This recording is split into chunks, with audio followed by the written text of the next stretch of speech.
Olá pessoal, que legal que estamos aqui mais uma vez reunidos, né?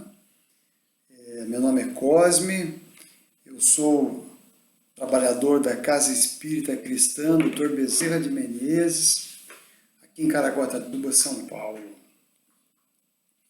A nossa Casa Espírita funciona de forma presencial todas as terças-feiras e sábados, sempre às 20 horas.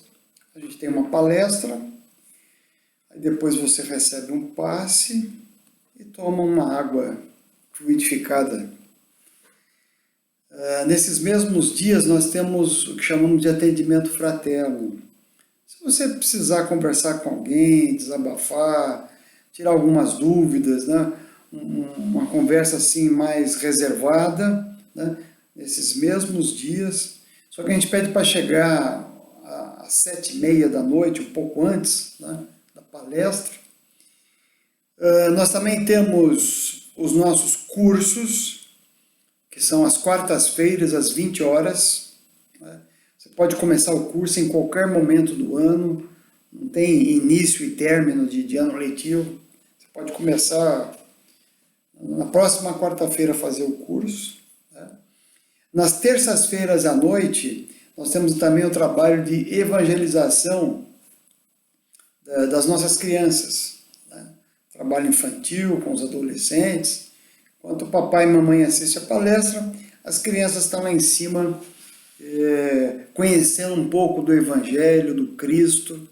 Né? De sábado, nós também temos o atendimento de saúde. Aí você tem que chegar mais cedo, umas 5h30 da tarde, porque depois os portões fecham, é um trabalho interno. Né? E aí é desenvolvido esse trabalho até da chegada do horário da noite, às 19h30, né? Para começar a palestra, como eu já disse a vocês.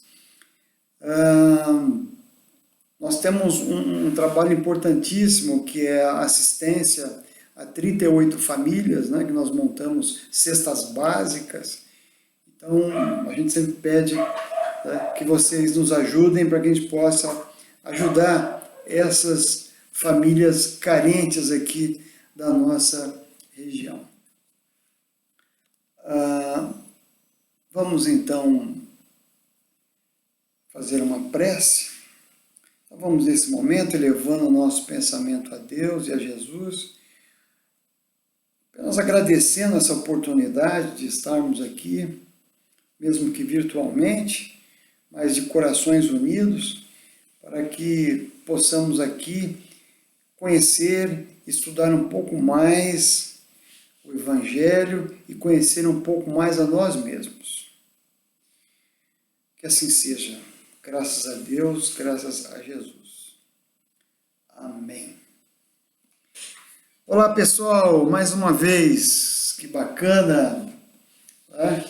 E hoje nós vamos falar de uma máxima na doutrina espírita, uma frase que é uma máxima na doutrina espírita. Vocês já devem ter escutado. A frase é a seguinte: fora da caridade não há salvação. Legal, né? Fora da caridade não há salvação. Inclusive, esse tema é título do capítulo 15 do livro O Evangelho segundo o Espiritismo. Ele está bem no meio do livro, é interessante, bem no meio do livro. Eu sempre gosto de dizer que a estrutura dos capítulos desse livro, ela é pedagógica. Né? Deus, através de Kardec e do plano espiritual que montou esse livro, ele vem nos preparando capítulo a capítulo, né? A entender melhor a nossa vida, nosso comportamento, né? E eu diria que da metade agora do livro para frente, é uma coisa muito mais prática, mais objetiva, né? Como essa. Então, eu imagino que veio nos preparando até agora para a gente poder entender melhor o que é essa caridade, né? Que vai, né, nos salvar. Mas, como eu disse, é uma frase, né? É uma máxima. Mas quem será que criou, quem será que escreveu essa frase, né? Em que momento da história isso aconteceu, né? Eu fico muito curioso com isso, e quando é possível eu gosto de, né, contextualizar o tema. E nós vamos poder fazer isso hoje. Ou seja, nós vamos ter que falar um pouquinho da história da própria humanidade, né? Porque toda vez que eu apresento a nossa casa espírita, né, eu faço questão. Casa Espírita Cristã. Porque é o nome oficial, né? Dr. Bezerra de Menezes, mas é cristã. Porque a doutrina espírita, ela é baseada na doutrina cristã, né? Doutrina essa que ela vem sendo, né, aprimorada, vem sendo divulgada, né? E começou com o cristianismo, né? Que até hoje o cristianismo é muito bem divulgado, né? Mas ele começou lá atrás. Se a gente pegar bem a história, né, a primeira, vamos dizer assim, segmento religioso, né, que propagou o cristianismo foi a igreja, né, a igreja católica. Quando a gente fala de a igreja antigamente, a igreja católica, porque só tinha ela, né, só tinha ela. Então a igreja católica, ela foi e continua sendo muito importante na divulgação do cristianismo. É interessante que lá atrás eles criaram até, tinham os jesuítas, né? Vocês já devem lembrar disso quando estudava história. Os jesuítas eram aquelas pessoas que iam junto com os desbravadores de terras, né? E onde encontravam pessoas ali, eles já iam ensinando o cristianismo. Isso aconteceu aqui no Brasil, né? Só vi a história. Mas o fato é que foi surgindo assim o cristianismo. Mas, ao longo do tempo, né, o que aconteceu? Outros segmentos religiosos foram surgindo, né? Como, por exemplo, o protestantismo, né? O próprio nome já diz, né? Protestante, né? Criado por um camarada que se chamava Lutero, que eles protestavam contra alguns sacramentos da igreja, né? E interessante que Lutero, inclusive, era um sacerdote católico e achou por bem, né, criar mais essa outra linha religiosa baseada também no Cristo, né? E surgiram outras, né? Testemunhas de Jeová, né? Os evangélicos, né? Mas, pegando ainda lá atrás, surgiram até o que a gente chama dos agnósticos. Até acreditavam em Deus, mas não acreditavam que necessitaríamos de uma religião, né?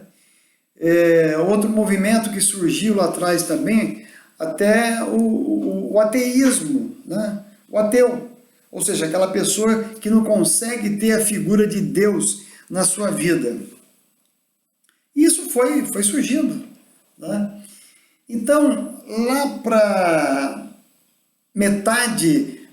a segunda metade do século XIX, né?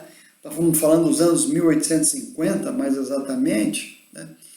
A Igreja Católica, observando tudo isso que estava acontecendo, né? E possivelmente com a ideia até de segurar os seus fiéis. Por que eu falo isso? Ela criou uma máxima, e que é a seguinte: fora da igreja não há salvação. Mas é um fato, porque com o surgimento de outras, se só tinha uma, quem, né, vai perdendo os seus adeptos, era aquela a primeira, né, a própria igreja. E eu acho isso muito natural, porque a gente vai de acordo com aquilo que toca aos nossos corações, né? Eu mesmo tive uma vivência religiosa bem interessante na minha vida. Eu nasci e fui batizado católico. Aí depois, por influência da minha mãe, na minha adolescência, eu me converti a Testemunha de Jeová. E foi muito legal esse período de católico e de Testemunha de Jeová, que eu estudei, aprendi muito sobre o Evangelho, né, sobre o Cristo. E depois, mais adulto, eu me tornei espírita. Né? Mas o fato é que, repito, possivelmente a igreja tentando segurar aquela saída dos seus fiéis, ela cria essa máxima: fora da igreja não há salvação. Mas a gente observa que nessa frase, nessa máxima criada pela igreja, existe um certo exclusivismo. Né? Está bem claro, né, que pela frase só vai se salvar, né, se for pela igreja, se for da igreja católica da época. Né? Gente, eu não estou aqui criticando a igreja católica. Longe disso. Repito, a igreja teve um papel e continua tendo um papel importantíssimo nessa divulgação do cristianismo. Eu falo do papel importante porque eu tenho familiares, amigos, casal amigos, né, que trabalham dentro da igreja católica, fazem um trabalho maravilhoso, um trabalho junto com os casais, com os jovens, com a família. Né? Então, repito, não é nada, não estou criticando, é a história. O que eu estou falando para vocês é o fato histórico, como as coisas foram acontecendo. Aí aí Allan Kardec, né, observando todo esse movimento que acontecia na época, essa máxima da igreja, né, ele é um cara muito inteligente, um investigador da verdade, né, e vendo tudo isso que estava acontecendo nessa segunda metade do século XIX, então Allan Kardec, e orientação do plano espiritual, ele também criou uma outra máxima, que foi essa: fora da caridade não há salvação. Parece até um plágio, né? Mas note bem a diferença. Ele diz: fora da caridade não há salvação. E note bem, Kardec, quando fez isso, ele já tinha escrito as suas principais obras espíritas, né?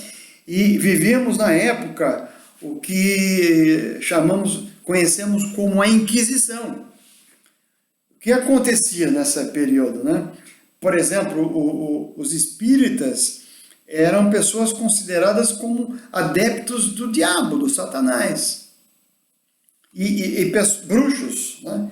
E na época da Inquisição, pessoas assim eram queimadas na fogueira mesmo.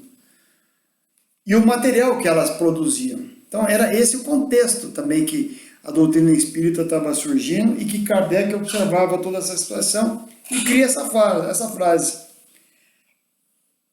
Aí você pode perguntar, mas Kardec podia ter falado assim, né? Fora do espiritismo não há salvação. Mas ia ser uma coisa muito deselegante, né? Com a própria igreja, que não era o perfil do Kardec, não é?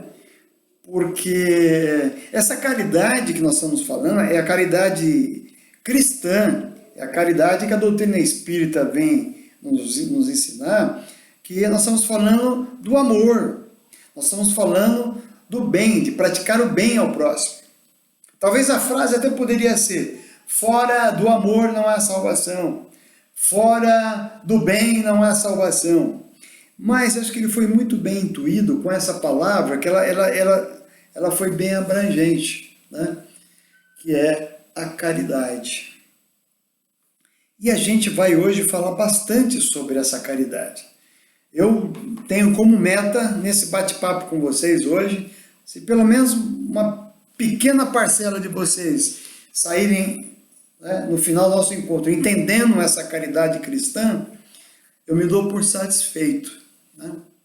Então vamos lá. Quando a gente fala de caridade, a primeira coisa que a gente tem que deixar bem alinhado entre nós aqui, eu e você, que caridade não é esmola. Não é esmola, né? Quando eu falo de esmola, aquele trocadinho que você tem sobrando no bolso, que você dá para aliviar a escassez material momentânea de uma pessoa. Você dá aquilo ali, que para você não é nada, né? Mas quando a gente fala até dessa esmola e da caridade, a gente tem que lembrar, tem um ensinamento, um pensamento de Jesus, que ele fala sobre o óbolo da viúva. Já ouviram falar, né? O óbolo da viúva. O que é óbolo? É uma doação, é uma esmola. É uma esmola. Né? Agora você imagine, uma esmola de uma viúva. Estamos falando de uma mulher que há 2000 anos atrás não tinha mercado de trabalho, e se o marido falecesse, ela não tinha renda praticamente. Então, aquela esmola de uma viúva naquela época era uma coisa muito significativa, né? Embora o valor fosse pequeno. Por que o valor pequeno? Até a palavra óbolo, né, da tradução, é como se fosse a sexta parte da moeda que se tinha na época. A grosso modo hoje, imagine a sexta parte de R$1, 15, 16 centavos. Então era uma coisa, era uma moedinha na época que não tinha muito valor, né? Era pouca coisa. Mas, repito, vindo de uma viúva, né, aquilo tinha significado, porque primeiro, aquilo era algo que fazia falta para ela. E principal, aquilo que ela doava, aquele pequeno óbolo, ele estava envolvido com o amor, com o sentimento da prática do bem por parte daquela viúva. Então, aí a gente já vai entendendo melhor essa questão da caridade. Né? Porque a caridade não é só material, né? Pode até ser, né? A gente vai falar bem isso, mas a caridade pode ser uma palavra sua, um sorriso, né? Um ouvir. Às vezes, um WhatsApp que você mande para a pessoa que está num momento crítico, é uma caridade. A gente, às vezes, não se dá conta, mas, às vezes, uma palavra para uma pessoa desconhecida na rua que esteja num momento crítico, aquilo pode mudar a vida daquela pessoa. Né? Então, a caridade, né? Não necessariamente material. Né? Mas, espera aí, Cosme, então, se não é material, agora ficou um pouco... Né? Porque a gente falou aqui do trabalho da Casa Espírita, das doações para a cesta básica, né? E aí, isso é caridade? Sim. É caridade, sabe por quê? Você, quando está nos doando algo para montar essa cesta, você está nos entregando algo que está envolvido nesse sentimento seu de amor e de solidariedade. Então pode ser uma coisa material, mas o grande segredo tem que estar embrulhado, envolvido nesse sentimento do bem nosso. E isso ocorre quando você faz essa doação. E esse gênero, quando chega lá para casa, aí vem os nossos irmãos, nossas irmãs, voluntárias e voluntários, que é uma maratona, todo mês, correndo atrás. Imagine só como é que é isso, para montar pelo menos o essencial para alimentar uma família, né, para 38 famílias. E depois vai entregar, né? E faz a entrega com despesa própria, com seu carro, pagando seu combustível, etc. Né? Então vamos lá. Esse gênero alimentício, quando chega já com esse seu sentimento, ele é acrescido da energia desses irmãos e nossas irmãs que preparam isso. É somatizado esse sentimento de solidariedade, né? E que depois é feita a entrega. Eu até estava conversando, quando estava preparando esse tema, com a minha esposa, a Georgia, que ela, inclusive, é uma das voluntárias que estão à frente desse trabalho, né, de montagem e entrega das cestas. Aí ela me disse uma coisa muito interessante, né, que não é só a questão da montagem, não é só a questão da entrega, mas também eles dão uma assistência quando eles estão entregando essa comida para a pessoa. Elas dão uma atenção para aquela pessoa, porque senão seria como se fosse uma transportadora. Pega a cesta, entrega aqui, depois entrega na outra casa, né? Que às vezes não dá nem tempo da pessoa agradecer, mas não. Esse grupo de trabalhadores nosso vai, né? Ouve a pessoa, porque é o seguinte, meus irmãos e minhas irmãs, né? Nesse exemplo dessas famílias carentes que nós demos assistência, e tantas outras carentes que a gente conhece nesse mundo, é evidente que elas têm a escassez da comida, tem a falta do dinheiro, né? Porque o pouco que tem, às vezes, é para pagar o aluguel, água, luz e gás. E às vezes tem que optar o que faz e não tem o que comer, né? Ponto. Mas essas pessoas têm outras necessidades também, que é a escassez do sentimento, a escassez da afetividade. E é isso que está no sentimento nosso, que a gente está envolvido quando faz esse trabalho. Então, por isso que é caridade, né? E a gente tem que ter até alguns cuidados, né? Porque a caridade, ela não pode ter orgulho, não pode ter vaidade, né? Porque você imagina, a pessoa que está recebendo essa cesta, ela já está muito fragilizada pela situação dela. Tenho certeza que elas não gostariam de estar nessa dependência, mas, né? Então que bom que tem alguém que vai e leva. Mas se a gente não tiver o cuidado, quando der essa abordagem e demonstrar alguma coisa de orgulho, de arrogância, vai ferir essa pessoa. Então a vaidade cristã que nós estamos falando, a vaidade que a doutrina espírita nos estimula a praticar, ela não é prepotente, né? Ela não é irritante, né? É uma caridade que é mansa, ela é branda, ela é tolerante, né? Ela é calma, ela é anônima, muitas vezes anônima, porque a caridade não precisa ter marketing, a gente não precisa fazer propaganda que a gente é bonzinho. Interessante até que esse último mês passado de julho, entre as doações que a casa recebeu, recebemos um lote grande de arroz, mas razoável, acima do normal, né? Porque o que acontece normalmente, a pessoa vai lá, leva um pacote, põe num canto ou entrega para a pessoa, mas tinha uma grande quantidade de arroz e não tinha identificação de quem entregou aquilo. Não sabemos quem foi. E pode ser até que você que esteja me ouvindo, ou lá na casa, quando eu fiz essa mesma palestra, né?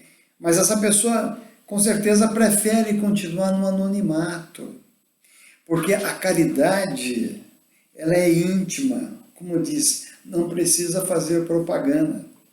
Essa caridade ajuda, né, como diz, a escassez daquela pessoa, mas ela ajuda a sua alma também. Então, é você que precisa saber do que você está fazendo.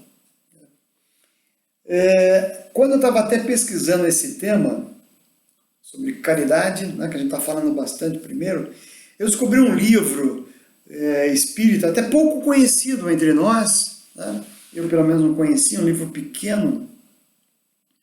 Ele chama Viagem Espírita, 1862, de Kardec, né? Esse livro foi editado em português aqui no Brasil, pela editora Clarim. E esse livro é interessante. O que ele fala? Que Kardec, logo após que ele divulgou todo o material, né, os principais livros da doutrina, e surgiram as casas espíritas, ele foi visitar dezenas de casas espíritas, mais de 50, na França, nesse período, 1862. Olha que interessante, né? Kardec, além de todo o trabalho, a dedicação, ele foi fazer a visita para essas casas, ver como é que estava e tal. E ele fazia um discurso, a expectativa, imagina, né? Imagina você receber na sua casa espírita Allan Kardec, né?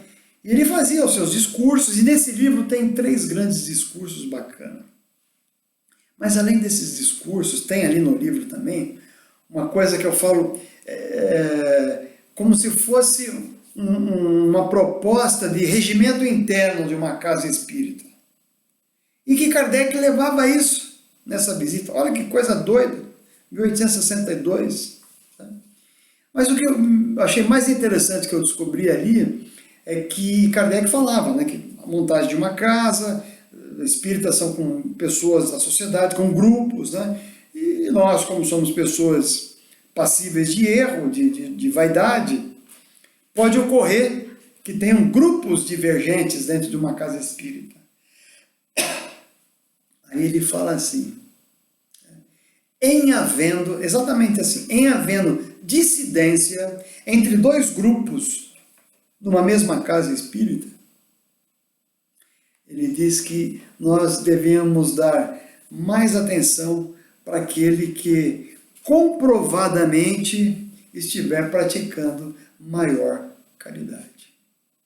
Olha que sacada, que coisa, né? Se a gente trazer isso para o nosso mundo de hoje, nessas dissidências que a gente tem. Mas ele deixou esse recado, né? Eu sei que talvez seja até difícil, né? Como é que vai medir quem faz mais caridade ou não? Não? Eu imagino até que não tem, né? Por sinal, não tem aquilo que seja mais caridoso, mais um ato de caridade mais que tenha mais validade que o outro, ou em termos de volume, né? Eu penso que a caridade ela não funciona dessa forma, né? Porque senão fica até difícil essa de você mensurar, né? É que nem quando eu falo de doações, né?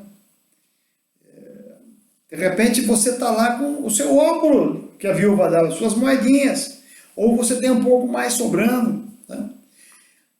Ou alguém, isso eu já ouvi até lá na minha casa, na casa espírita, poxa Cosmo, olha, eu só posso doar esse pacotinho de feijão, esse 1 quilo de feijão aqui, que já está caro hoje, né, gente? O preço do quilo do feijão. Mas aí a gente pergunta para essa pessoa, né? Mas diga o seguinte, você que está doando esse pacotinho de feijão, você está dentro desse pacote aqui?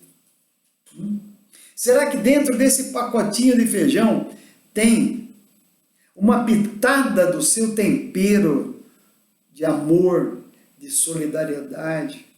Será que está aqui dentro? Porque se estiver, esse é o sentimento que nós estamos falando, é isso que caracteriza a verdadeira caridade.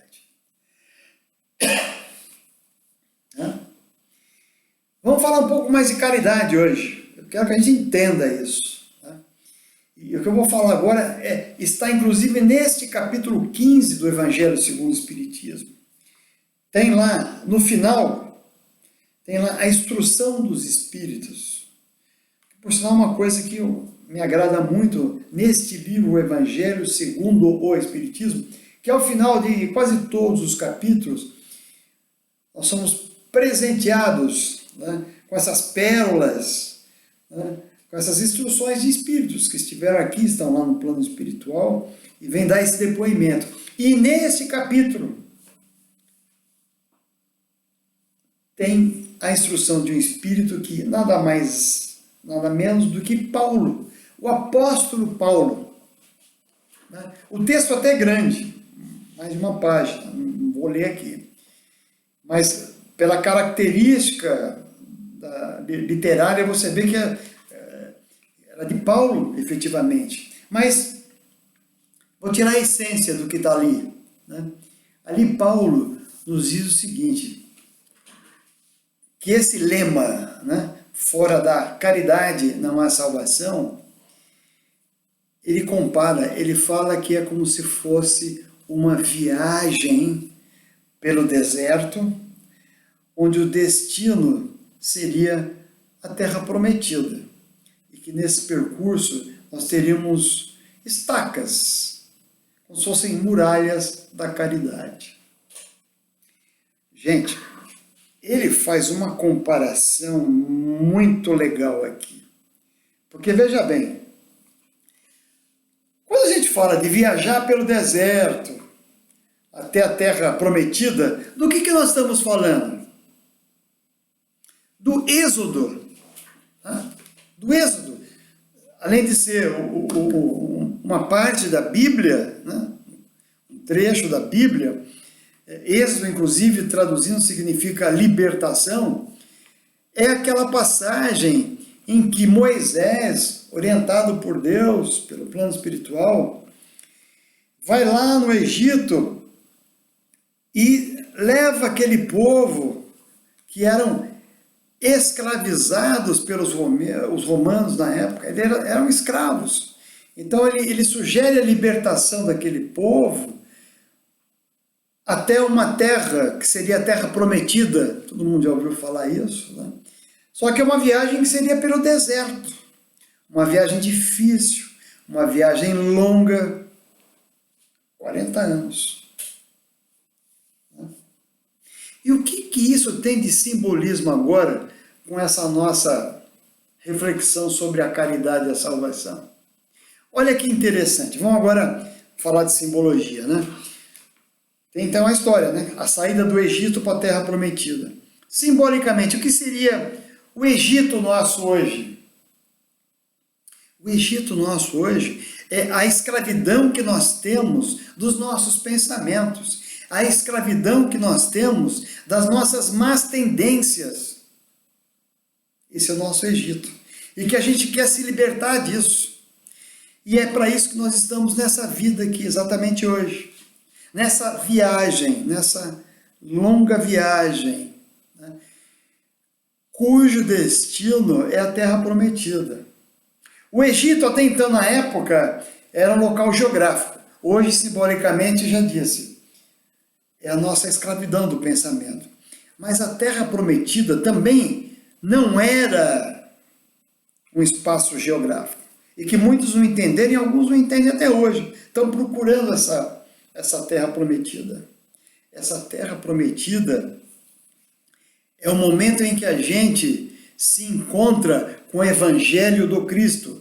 É o momento que a gente está de acordo com as boas práticas que o Cristo nos ensinou. Ou seja, é o momento que nós estamos libertos de tudo aquilo que nós temos de mal. Essa Terra Prometida é a nossa felicidade, é a nossa consciência tranquila, que a gente conseguiu nos libertar de tudo isso de ruim que a gente vem tentando aprender nessa vida. Só que são dois extremos. Para eu sair desse meu Egito e chegar, né, nessa terra da perfeição minha, a viagem é longa. A viagem é pelo deserto. E quando a gente fala de uma viagem pelo deserto, nós estamos falando de um local árido, né? Sem água, sem alimento, e que simbolicamente nessa viagem da nossa vida, Muitas vezes até vai nos faltar esse alimento material, vai nos faltar até o que beber. Mas principalmente pode nos faltar coragem para seguir adiante. Pode nos faltar fé para continuar a nossa progressão. Porque a viagem é difícil. E quando eu falo de uma viagem para o deserto, vamos imaginar o seguinte, se você e eu, vamos imaginar que a gente fosse agora, amanhã fôssemos fazer uma viagem pelo deserto. O que você ia, que mala que você ia levar? Uma mala grande, cheia de coisa com rodinha? Não ia dar, né? Pelo deserto. Mesmo sem rodinha, para carregar ia ser difícil, né? Ah, uma mochila? Legal, acho que é razoável, né? Mas o que eu ia levar nessa mochila? Porque a depender do peso, essa viagem ia me tornar, ia ser muito cansativa. Então eu teria que levar nessa minha mochila o essencial para a minha vida. Aí vem mais uma simbologia nessa história que Paulo cita em relação a Êxodo. Nós, nessa vida que nós estamos levando aqui, a gente quer cada vez mais, né? E esquece de que nós precisamos apenas do essencial. E aí o peso das nossas costas acaba se tornando muito grande. Porque já não me basta só o essencial. Eu quero muito mais coisa, material principalmente. Aí essa minha viagem pelo deserto vai ficar complicada. Né? É o essencial que eu tenho que levar dessa vida. Né? E aí vem a parte bacana, né? Quando fala das colunas da muralha, e tem até um trecho do próprio livro de Êxodo na Bíblia, que fala mais ou menos assim, né? Que nessa viagem pelo deserto, eles tinham Cristo como se fosse um guia na sua frente, né? E que ele ia construindo, né, essas colunas, essas muralhas, que Paulo chamou da caridade, essas muralhas. O que é simbolicamente isso? Né? É como se fossem, na viagem durante o dia, as nuvens, né, que estariam minimizando o calor do sol do deserto, tornando aquela viagem, né, um pouco mais tolerável daquela situação climática toda, do cansaço. É como se fosse à noite essas muralhas segurando o vento frio que o deserto joga em cima da gente, porque o deserto tem isso, né?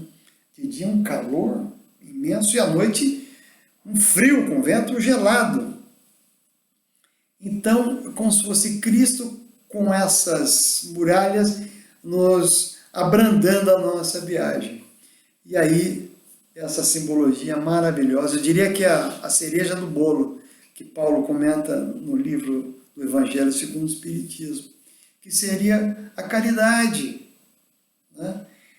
Ou seja, durante essa nossa jornada no deserto que nós estamos hoje, né, à medida que a gente vai praticando essa caridade, ajudando ao próximo, né, esse sentimento de compaixão, de solidariedade, ela vai minimizando, né, os impactos desagradáveis que essa longa viagem pode nos causar. Ela vai atenuando, né, as intempéries mentais, emocionais que a gente possa ter nessa viagem.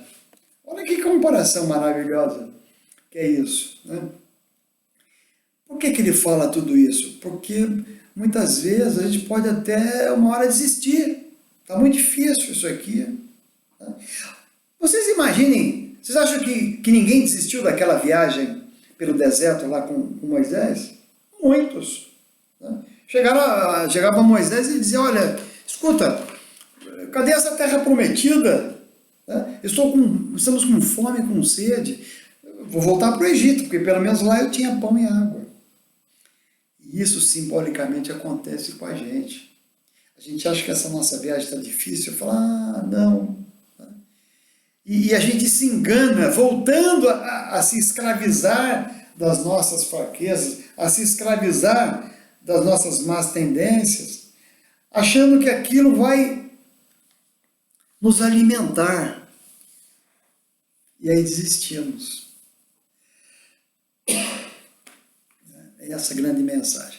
Bom, acho que de caridade a gente já falou bastante, né? Deu para entender bastante. Vamos falar um pouquinho então, né, da salvação, né? Fora da caridade na salvação. Que salvação é essa que nós estamos falando? Falamos no início das histórias da humanidade, né? Então se a gente pegar as grandes teologias dos segmentos religiosos, né? Um pouquinho diferente um de outro, mas a maioria deles nos ensinava o quê? Que a vida era uma só, né? E que a gente devia viver intensamente, e a depender de como fosse a nossa conduta, se praticássemos o bem, nós seríamos premiados eternamente no céu. Lá naquele lugar, na beira de um lago, um monte de anjos vestidos de branco, tocando trombeta, não sei se é assim. Né? Ou, né, se praticássemos muita coisa ruim, seríamos castigados eternamente no inferno, aquele local ardente de chamas. Então, a gente tinha que se salvar disso. Né? Só que aí vem a doutrina espírita e quebra todos esses paradigmas, derruba tudo isso. Primeiro, ela vem nos dizer e comprovar de que a vida não é uma só. O nosso espírito é eterno e nós temos várias oportunidades de voltar aqui e fazer essa viagem pelo deserto de novo. Em cada reencarnação, nós temos essa oportunidade. Vamos aproveitar. Né? E a salvação? O que é essa salvação? Nós estamos aí nos salvando das nossas más tendências, mais uma vez falando. Nós estamos nos salvando da nossa arrogância, da nossa prepotência. Nós estamos nos salvando do nosso sentimento de raiva, de ódio, de vingança. É dessa salvação que a gente está falando. Para que a gente seja feliz. É disso que nós estamos falando. E aqui eu já quero, partindo para o nosso encerramento, né, eu quero contando aqui uma outra máxima, né, do nosso querido Chico Xavier. A gente costuma dizer que são as pérolas do Chico, né? E para esse tema de hoje eu achei uma boa, né? Porque nós falamos hoje dessa viagem no deserto, a gente tem que levar aquilo que é essencial para nós, né? Para a nossa vida. Só que tem um problema, né, meus irmãos e minhas irmãs? Nós somos insaciáveis, nós somos consumistas, nós somos insaciáveis. Quanto mais temos, mais a gente quer, mais e mais e mais. Então, diz que certa vez Chico, falando sobre esse tema, ele falava sobre a oração do Pai Nosso. Aí ele dizia, né, naquela parte da oração em que diz assim: o pão nosso de cada dia nos dai hoje. Aí Chico, de forma surpreendente, diz o seguinte: olha, gente, o pão nosso de cada dia hoje está garantido. Isso lá atrás, na época do Chico. O pão nosso de cada dia, ele está garantido. O problema é a manteiga. E aí eu acrescento, né, que depois da manteiga, aí pode ser o requeijão, aí não satisfeito com a geleia, e aí vai. E deixamos de ter conta daquilo que é essencial, né, para a nossa vida. Então, pessoal, vamos pensar muito bem nisso, né? Repetindo, vamos sair desse nosso Egito, vamos seguir esse deserto, não tem por onde, é essa aqui. Né? Vamos levar pouca coisa na nossa mochila, coisas boas, mas essenciais para a nossa vida, né? E vamos nesse percurso praticando a caridade, porque isso vai amenizar esse processo nosso de peregrinação que nós temos até chegar lá, né, na nossa terra ou na nossa felicidade prometida. Ok? Obrigado pela presença de vocês todos. Um beijo no coração. Vamos encerrar com uma prece.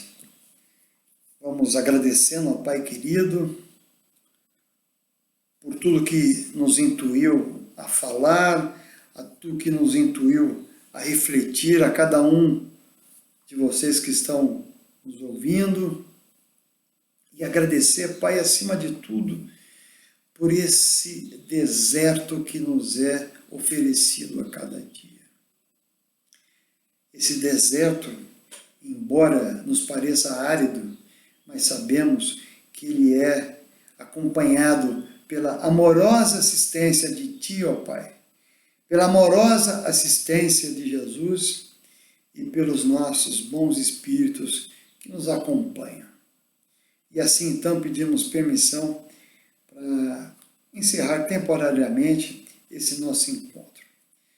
Obrigado ao Pai, obrigado, Jesus. Que assim seja. Amém. Tchau, gente. Uma boa viagem no deserto de vocês. Tchau.